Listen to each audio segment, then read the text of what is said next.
Network News. May dako po tayo dyan po sa Daet dahil mga mamimili ng bilog na prutas, mga pampaingay at mga pampaswerte.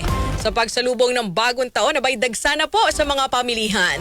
Kasama natin sa balitang yan mula sa RMN Daet si Radyoman Roy Luigi San Ramon. RMN Live Report.